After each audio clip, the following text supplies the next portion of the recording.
नमस्कार मित्रों, मेरा नाम कमलेश कुमार है और आज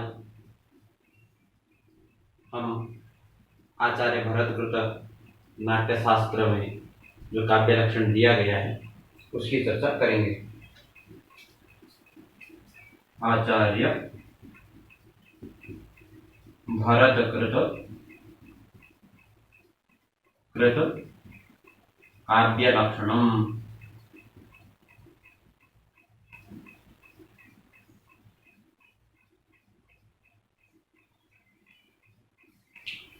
वस्तुतः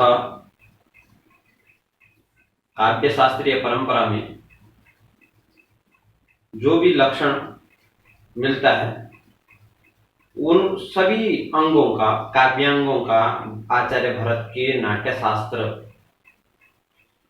में अवश्य मिलते हैं। आचार्य भरत ने अपनी रचना नाट्यशास्त्र में काव्य का लक्षण इस प्रकार दिया है। कहते हैं कि मृदु ललित पदाढ्यम, मृदु ललित पदाढ्यम गूढ़ शब्दार्थहीनम, गूढ़ शब्दार्थ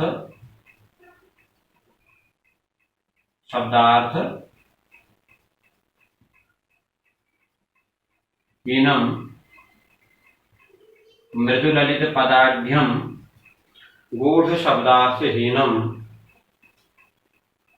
जनपद सुख बोध्यम, जनपद सुख बोध्यम,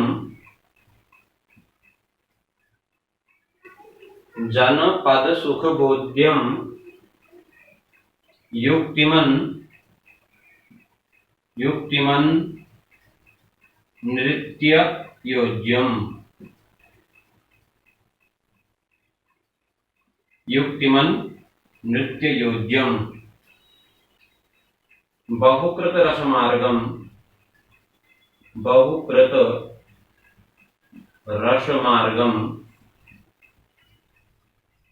बहुकृत रसमार्गम संधि संधान युक्तम, संधि संधान युक्तम, संधि संधान युक्तम सभवति शुभ काव्यम, सभवति शुभ काव्यम, काव्यम नाटक प्रेक्षकाणाम, प्रेक्षकाणाम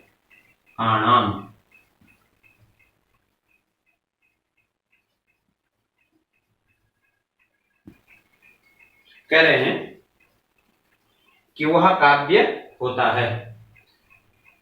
उस काव्य को उत्तम काव्य कहते हैं जिसमें मृदु ललित पदाढ्य हो, गूढ़ शब्दार्थ से हीन हो, जनपद सुख बोध्य हो, युक्तिमन नृत्य योज्य हो, अर्थात युक्ति युक्त हो, उचित हो, औचित्य युक्त हो और नृत्य के योग्य हो, बहुकृत रसमार्गम अर्थात बहुत रसों का स्रोत हो और संधि संधान युक्तम, संधियों से युक्त हो, वह काव्य उत्तम काव्य कहा जाता है। ऐसा आचार्य भरत कहते हैं। सबसे पहले कहते हैं मृदु ललित पदाढ्यम अर्थात मृदु ललित पदाढ्यम, मृदु ललित पदाढ्यम। अब यहां पर देखिए, मृदु मतलब ललित, मृदु माधुर्य युक्त, ललित सुंदर पदों की योजना वाला अर्थात सुंदर पद योजना वाला, ऐसा शब्दार्थ। इससे देखिए यहां आ गया शब्दार्थ हो, शब्दार्थ हो, शब्दार्थ। दूसरा विशेषण कह रहे हैं गूढ़ शब्दार्थहीनम, कहते हैं गूढ़ शब्दार्थ हीनम, अर्थात दोष रहितम,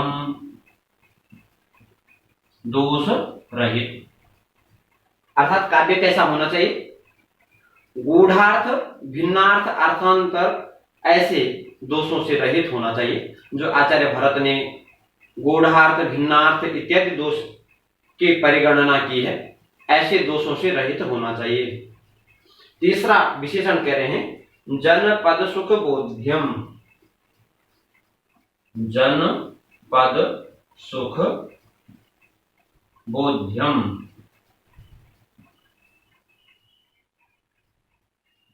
अर्थात यह जो विशेषण है जनपद अर्थात जन सामान्य के लिए, जिससे स्वतः ही उस शब्दार्थ का बोध हो जाए, अर्थात गुण सहित, यहां पर गुण सहित,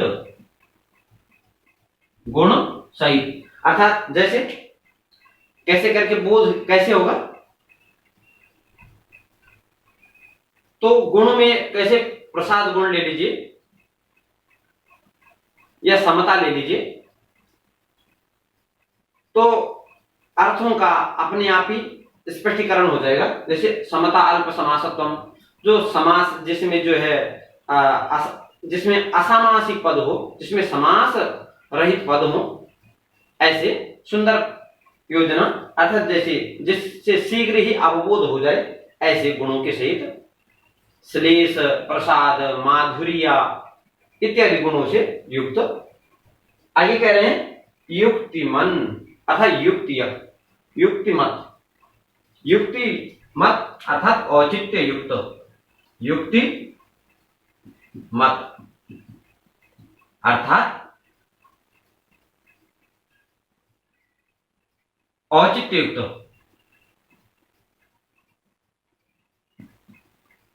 औचित्य युक्त, अर्थात अलंकार सहित, उस काव्य में अलंकारों का समावेश हो। अगला विशेषण कह रहे हैं नृत्य योज्यम, आगे कहते हैं नृत्य योज्यम,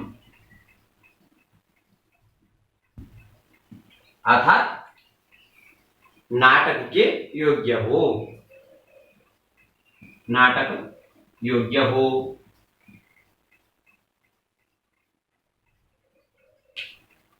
अगला विशेषण कह रहे हैं बहुकृत रस मार्गम, बहुकृत रस मार्गम, मार्गम अर्थात बहुत से रसों का स्रोत हो, अर्थात रस से युक्त हो, रस सहित हो, रस सहित। और अंतिम विशेषण करें संधि संधान युक्तम, अर्थात संधि संधान युक्तम, संधि संधान युक्तम अर्थात पंच संधि, पंच संधि युक्त, संधियों के संधान से युक्त ऐसा स भवति शुभ काव्यम नाटक प्रेक्षकाणाम, वह उत्तम काव्य कहा जाता है आचार्य भरत के मत में। पहले कह रहे हैं वह उत्तम काव्य कैसे होगा? कह रहे हैं वह शब्दार्थ कैसा होना चाहिए? दोष रहित होना चाहिए, गुण सहित होना चाहिए, अलंकार सहित होना चाहिए और रस सहित होना चाहिए और संधि संधान से युक्त होना चाहिए, वह उत्तम काव्य होता है। काव्य अर्थात कवि की जो कृति है, कवि का जो भाव है, उसको काव्य कहते हैं। तो एक बार फिर पुनरावृत्ति करते हैं कि मृदु ललित पदाढ्यम गूढ़ शब्दार्थहीनम जनपद सुख बोध्यम युक्तिमन् नृत्योज्यम बहुकृत रसमार्गम संधि संधान युक्तम स भवति शुभ काव्यम नाटक प्रेक्षकाणाम।